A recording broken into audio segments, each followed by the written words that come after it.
Cowboys Nation. You ever notice how some weeks feel like the season decides to flip itself upside down out of nowhere? That is exactly the vibe around Dallas right now. News coming from every direction, conversations shifting by the hour, and suddenly the whole rhythm of the team feels different. And the spark that pretty much lit the fuse on this wild week is the long-awaited return of Malik Hooker, who finally looks ready to get back on the field after being sidelined since that toe injury. Way back in Week 4, the team opened his practice window, which basically puts him right back into the mix.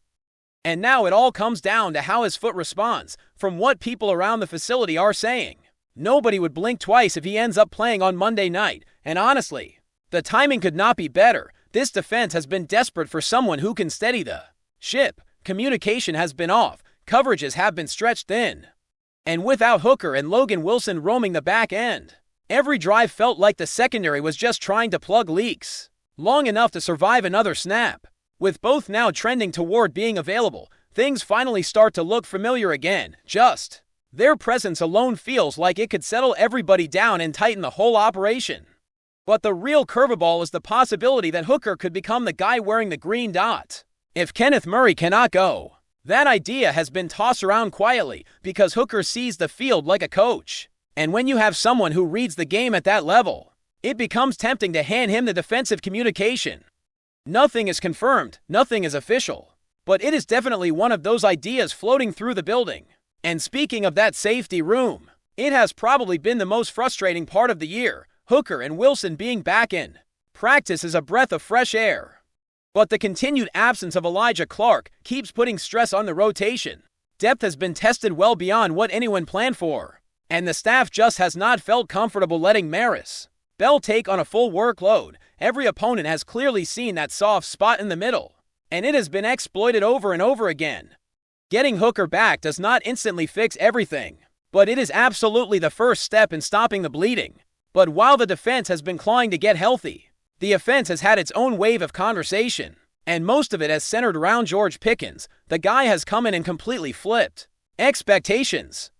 What he has done this season has blown past anything he showed in Pittsburgh, and more than lived up to what anyone thought he could do this fast. He is stretching the field, winning jump balls, stacking corners like they are training camp dummies, and forcing defenses to constantly shift their coverages, and somehow the outside world tried to turn that into a Pickens versus CeeDee Lamb argument, as if the offense suddenly cannot function with two elite receivers at the same time. It makes absolutely no sense. The recent dip in rhythm had nothing to do with those two. That slowdown came from protection issues, a beat-up offensive line, and stretches where the play calling felt predictable. Lamb might have slightly lower numbers this season, but that does not erase the fact that he has been one of the most productive wideouts in football for years, and having Pickens shredding defenses should only make Lamb's life easier. That was the entire vision behind bringing him in.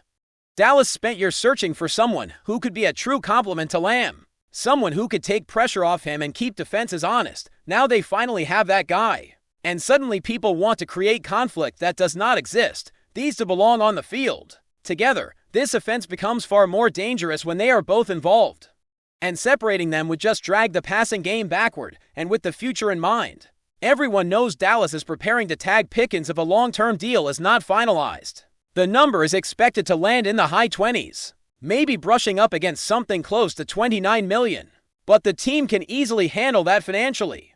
Keeping Pickens does not prevent the defense from getting upgrades. The issues on that side of the ball have nothing to do with cap space, and everything to do with health, execution, and consistency. But while the receivers dominate headlines, another name creeping back into the conversation is Jaden Blue. After that fumble in his last outing, he found himself glued to the bench, and now fans are wondering whether he will get real opportunities this week. He brings something different. He has that burst, that acceleration, that wiggle in open space that stands out instantly. Back in college, he showed he could be a legit threat as a pass catcher, but he has not really had the chance to show that here. Most of his touches have come in moments where the defense knew exactly what was coming, and that does not allow a player like him to show his strengths. And considering how ineffective the running back group has been catching the ball this season, Blue feels like the type of spark that could revive that part of the offense. The catch is whether the staff trusts him again after the turnover.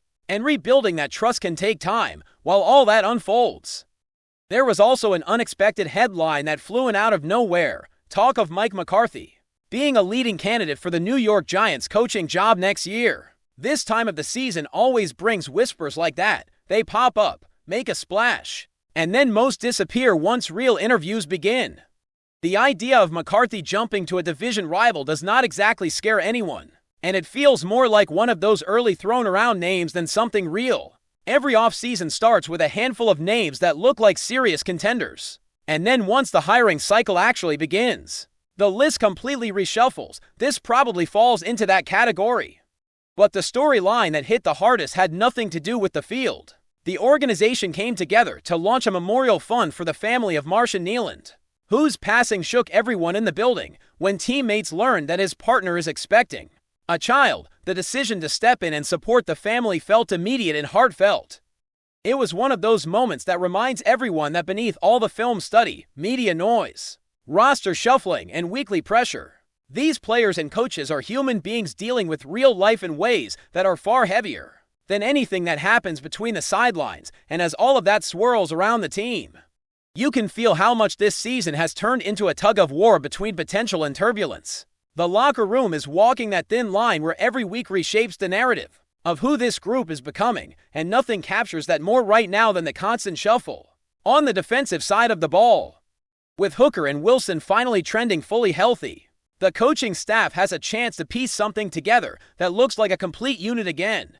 But even with both returning, it is obvious the defense is still searching for identity. Injuries have piled up, breakdowns have happened at the worst times, communication has slipped, and they have been forced to experiment with alignments and personnel almost nonstop. At the same time, the offense is trying to rediscover its rhythm. Everyone has been waiting for that version of the Cowboys offense that plays with pace, uses motion to create mismatches, and hits defenses with crisp timing, but inconsistency keeps getting in the way. Sometimes the line cannot protect long enough. Sometimes the ground game stalls before it starts. Sometimes the calls feel way too predictable, and the frustration builds because the talent is absolutely there. You catch flashes of how explosive this group can be, but sustaining it has been a challenge. And all of that loops right back into the debate. The outside world keeps trying to force about Pickens and Lamb inside the facility. There is zero hesitation. They want both heavily involved. The quarterback thrives when both are threats. Defenses struggle to contain them when they line up on opposite sides. That was the whole goal from day one. But for that plan to work, the rest of the offense has to run with more consistency. Timing has to be sharper. The run game has to at least create balance. Protection has to hold. When those elements sink, this offense becomes almost impossible to defend. And sitting quietly in the background is the possibility of Jaden Blue getting another shot to bring a little spark to the backfield. His skill set brings something this team does not already have. But ball security will determine everything. The staff has made it clear. Lose the ball. Lose the snaps. And that is the tightrope he is walking now. Meanwhile, the McCarthy rumors swirl in the background.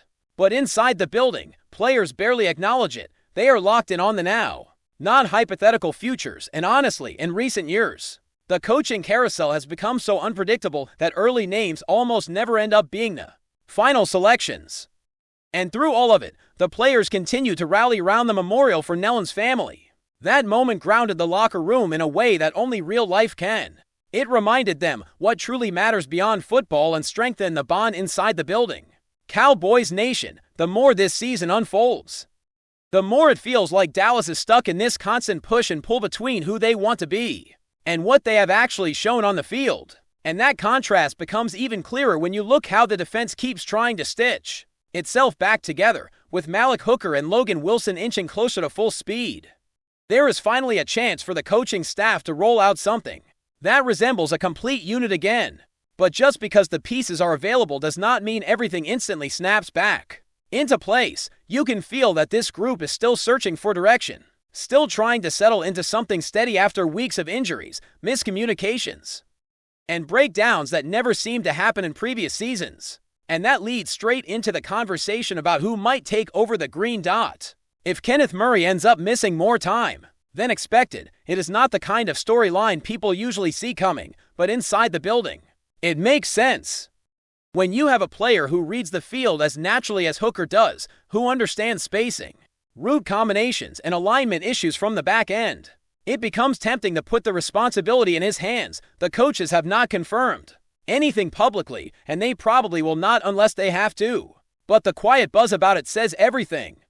It shows how much trust they have in Hooker's football intelligence, and how badly they want stability in the middle of this defense that has been scrambling for answers for weeks. But even with veterans returning, this unit still needs more than just healthy bodies. They need cohesion. They need sharper communication. They need confidence. There were stretches this year where the secondary looked unsure, where linebackers hesitated, where plays broke down before they even started. And those moments stack up fast when opponents know exactly where to attack. That is why Hooker's presence matters, not just because he is a playmaker, but because he is one of the few guys on that side of the ball who can align everyone else and get them since before the snap.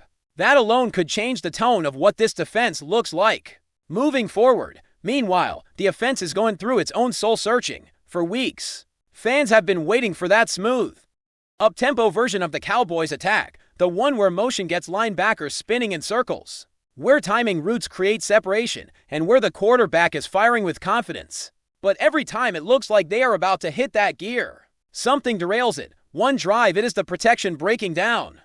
The next drive, it is the run game going nowhere. The next, it is a call that feels way too predictable.